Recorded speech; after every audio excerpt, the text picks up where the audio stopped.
Good afternoon, ladies and gentlemen. Okay, welcome to our penultimate talk today. Today we have two speakers talking from BSIF. We have Ian Luke and we have Liz Rickard is going to be doing a talk on height safety. Again, if we could ask mobile phones to be either on silent or switched off. Thank you very much.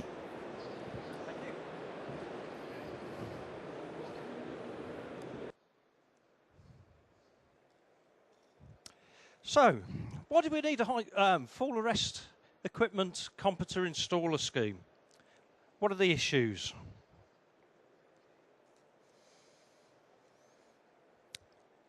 These are a relatively small selection of a great many examples of height safety provisions we have been asked to inspect, test and recertify as compliant and safe to use. So what is the issue?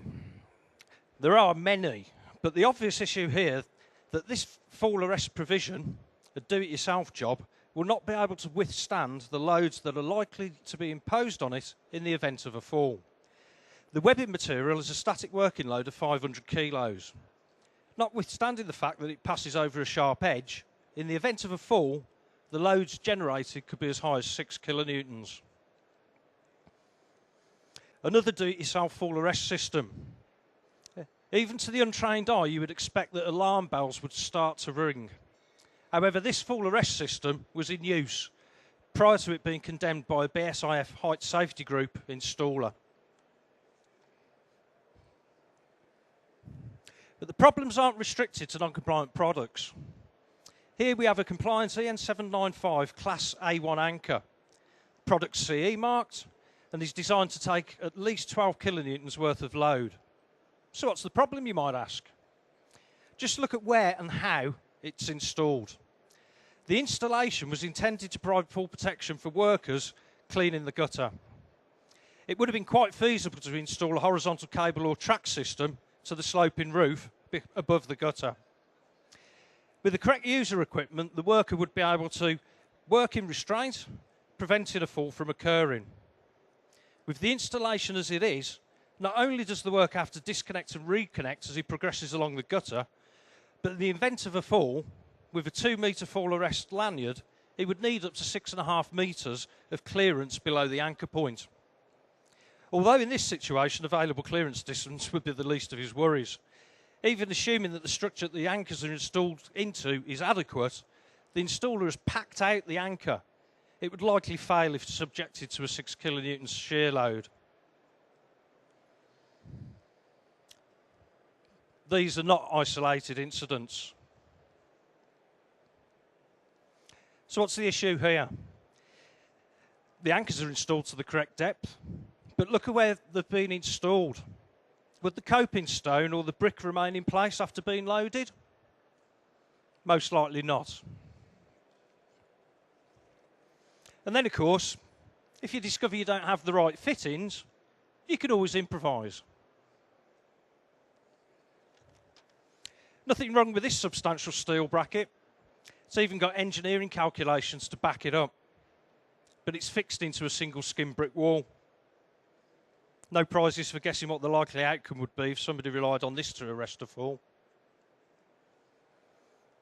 And this must be okay because it's got a green inspection tag on it. Not when you consider it could be called on to deal with a minimum 12 kilonewton shear load.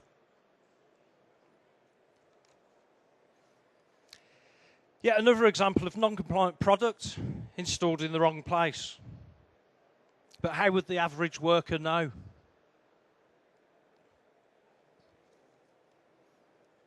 This takes some beating. The posts were not long enough to pass through the bird netting. The solution? Screw in some all thread and extend them. They're bending under the weight of the fall arrest block and cable tension alone. What would you think would happen if they were hit with a 12 kilonewton load? Travelling device that attaches the fall arrest block to the cables for a horizontal lifeline, not an overhead system, which is a minor point considering the other issues. Let's pass over to Liz.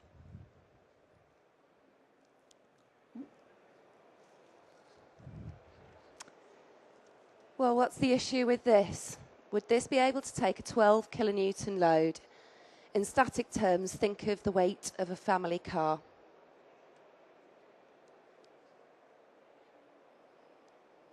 Once again, the same loads terminated with a very small bracket onto a coping stone. A coping stone is not mechanically fixed to the wall. A DPM sits underneath a coping stone and it relies on its weight alone to hold it in place.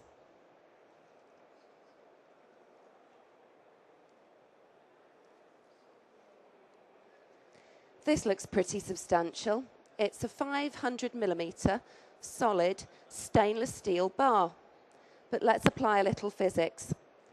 The turning moment of a force is its force in newtons multiplied by the perpendicular distance of from the turning point. All fall arrest equipment is required to deliver a load of 6 kilonewtons or lower. The post is 1.4 metres high and the anchor point is at the top of the post. So 1.4 times 6 kilonewtons is 8.4 kilonewtons turning moment applied at the base of the post without including a factor of safety. Let's also consider the fixings. In simple terms, our fixings are roughly 100 millimetres apart at the bottom. So to work out the tension or the pull-out force on those fixings, we divide our 8.4 kilonewtons by the 0.015 distance between the fixings, which works out as around about 280 kilonewtons per bolt. They've not considered the turning moments and the exponential effect upon the fixings. Notwithstanding the poor layout, the horizontal lifeline here, cuts across the walkway, creating several trip hazards, including one within a metre of an exposed edge. Look at the base plates. They are plastically deforming under wire tension alone. Once again, they would not take the forces involved with a fall and are not fit for purpose.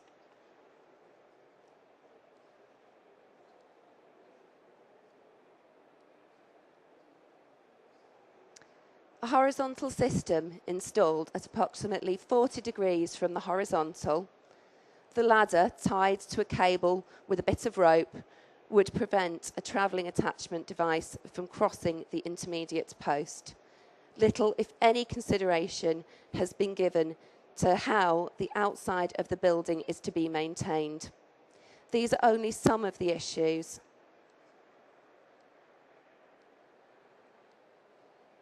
That we frequently see, and this situation is not improving.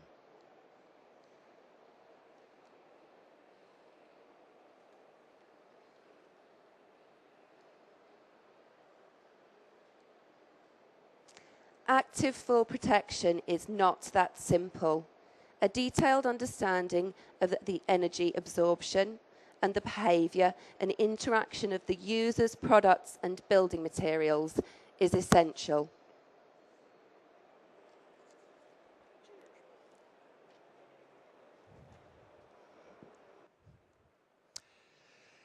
No such thing as a generic height safety solution. Quality solutions are dependent on skilled designers and installers. So what does all this mean? Increased risk. Clearly, if a fall protection solution is not fit for purpose, there's an increased risk for those that use them. At some point, these fall protection systems will have to be replaced with solutions that are fit for purpose. Engaging a competent fall protection installer will save pounds and, more importantly, lives. So what's the solution? Competence. Specifiers, system designers and installers. Awareness by engagement with all stakeholders in the chain. Regulation through assessments, accreditation and approval. Often, all an installer has in the way of qualifications or accreditation is delivered through a one-day manufacturer's product training course. There's no policing and no formal route to qualification.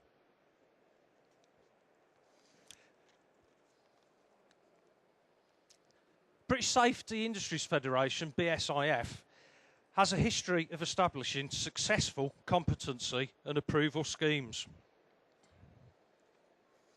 The way forward?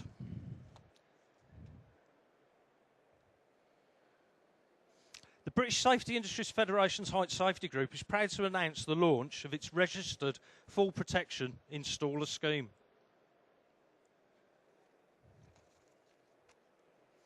We aim to set a high standard for installers of full protection equipment and systems registered under the scheme. As well as committing to abide by a professional code of practice, registered installers will be audited by an independent, qualified third-party assessor. Assessment will not be a desktop exercise and designed to be fit for purpose. Assessments will scrutinise the entire cycle, from ensuring that the client's requirements are understood and well documented, through to system design and layout, structural considerations, provision of O&M manuals, user training where appropriate, correct user equipment, and that rescue provisions have been considered and communicated to the client. In addition, systems should be in place to ensure that where appropriate, full protection systems are inspected and tested in line with current legislation and applicable standards. In order to improve the situation, we must work together with the whole stakeholder chain.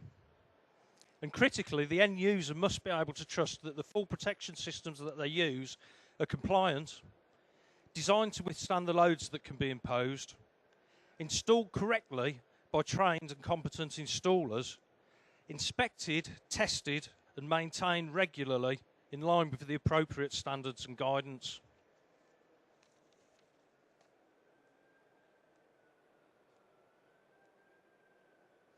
Thank you.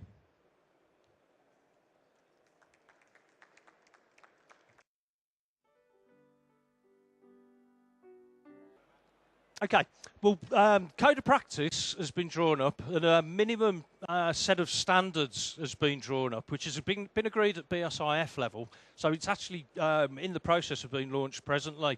BSIF has a number of installer companies as members, so they will form the sort of first round of companies going through the scheme.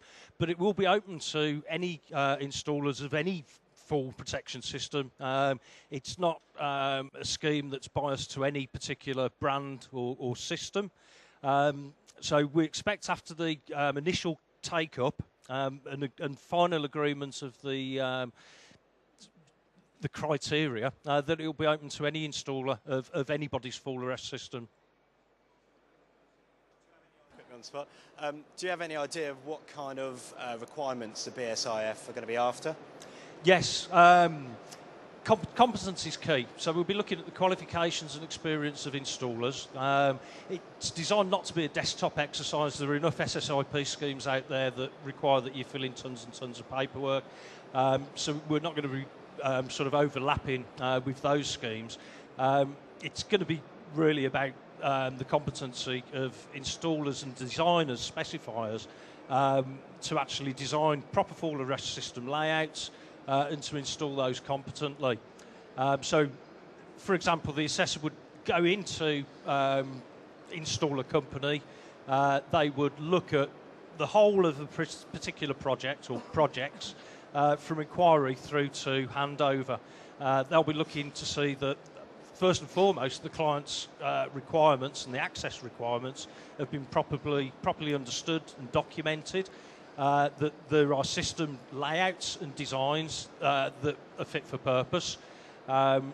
We see quite often these days, I mean, if you can imagine a roof instead of a perimeter system, we have a...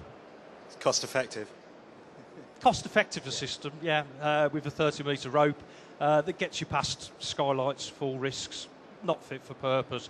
So the system has been designed with the risks and the hazards in mind. That structural calculations are available where appropriate.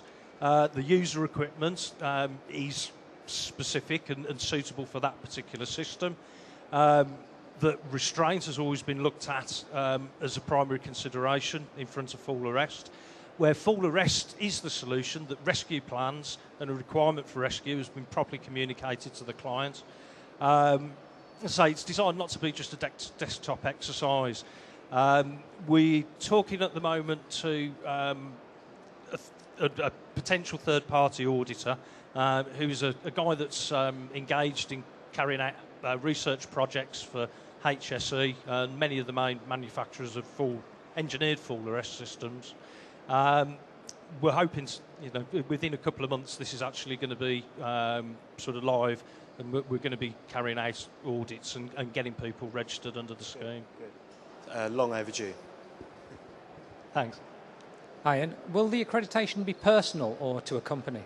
The accreditation will be to a company, but we'll be looking at all of the everybody that's involved in the process, essentially. So from the people taking the inquiries through to the people in the back office actually planning and laying out the system, through to the people that are actually going out and installing the system and providing handover end user training. Thank you.